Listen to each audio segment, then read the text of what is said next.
encourage growth. Our correspondent Olu Phillips, who is in the U.S., has this report. Provide the resources.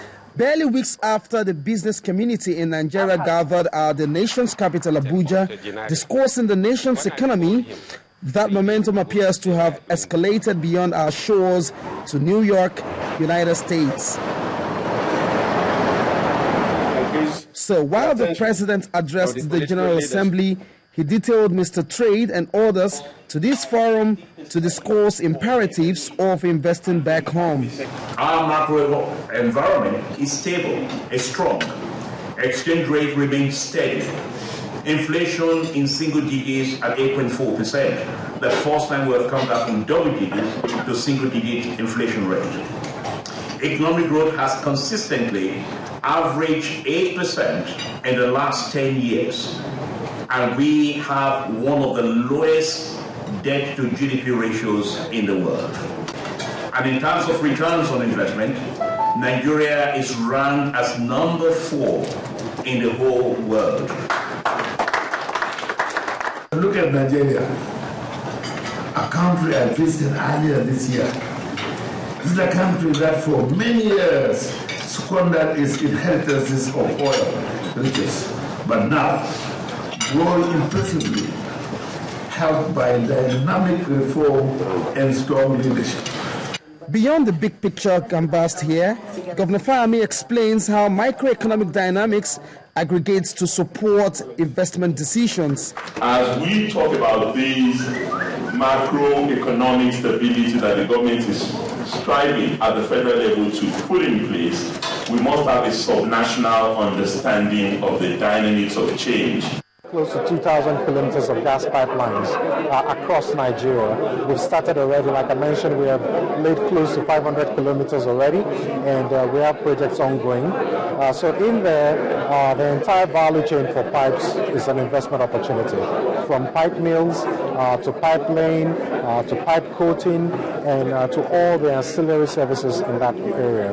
We're also going to be building gas processing plants, which is critical to our industrialization policy. In more practical terms, what key areas of the sector can these opportunities be found?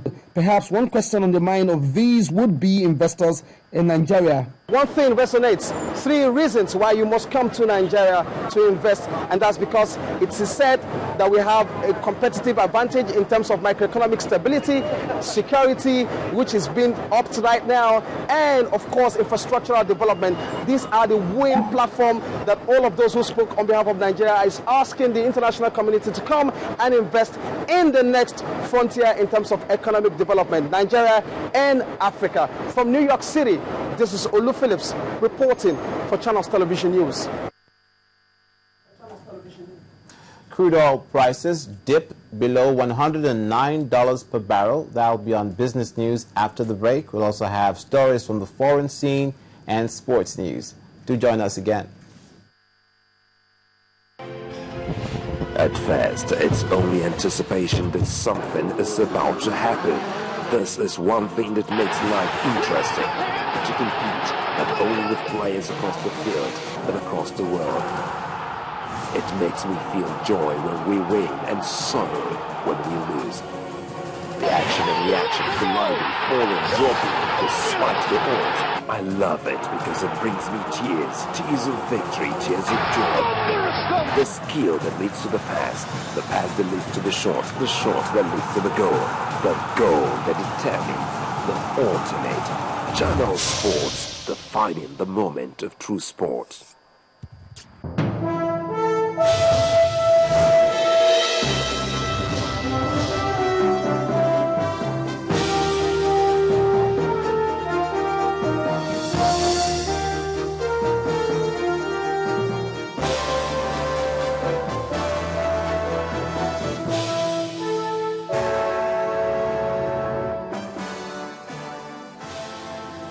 Welcome back. Time for business news on News Track.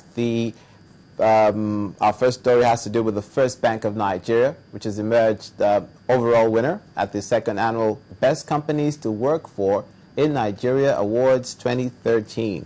Organizers of the event, Great Place to Work in Nigeria, say the initiative of the ceremony is aimed at creating and sustaining a great workplace to build a better society. Our correspondent Ayotunde Balogun reports. It's often believed we find fulfillment in what we do or where we work, provided the conditions are favorable. In reference to this, Great Place to Work Institute has decided to show recognition to the best companies in Nigeria at an awards ceremony for the year for fostering a positive working culture and trust in the workplace. In many organizations, leaders disregard culture as a powerful tool that can create and sustain performance, and only a few leaders give it attention that it deserves.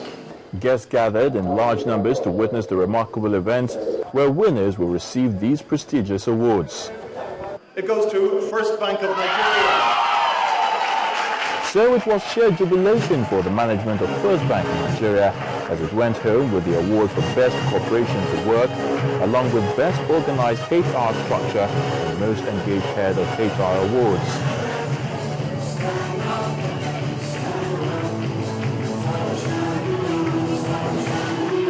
While we are one of the best banks, so in fact I'd say the best bank in Nigeria, we also acknowledge the fact that you can never, win on this without investing in your people. There were other winners who received awards in various special categories, from Most Improved Workplace Culture to the Most Engaged CEO.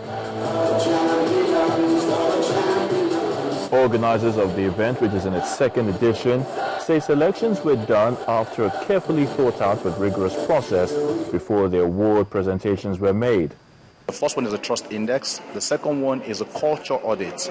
The culture audit assesses what the management has for the workplace in terms of policies, practice, and in short, it just examines the culture from management perspective. The Great Place to Work Awards 2013 ceremony has indeed come and gone.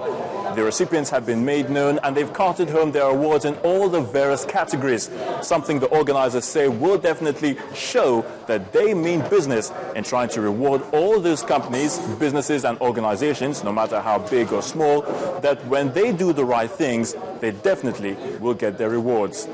From the Civic Center here in Lagos, I'm Ayotunde Balogun reporting for Channels Television News. Turn to the foreign scene now. The UN Security Council has discussed a draft resolution in ridding Syria of chemical weapons after the US and Russia agreed the text. A vote in the 15-member council could now take place later on Friday. Diplomats at the UN in New York have said the agreement breaks a 2.5-year deadlock in the UN over Syria. It is seen as a key step in a US-Russia brokered plan earlier this month under which Syria agreed to disclose its arsenal and eliminate it by mid-2014. Russia and China have 3 times blocked Western-backed resolutions in the Security Council against Syrian President Bashar al-Assad.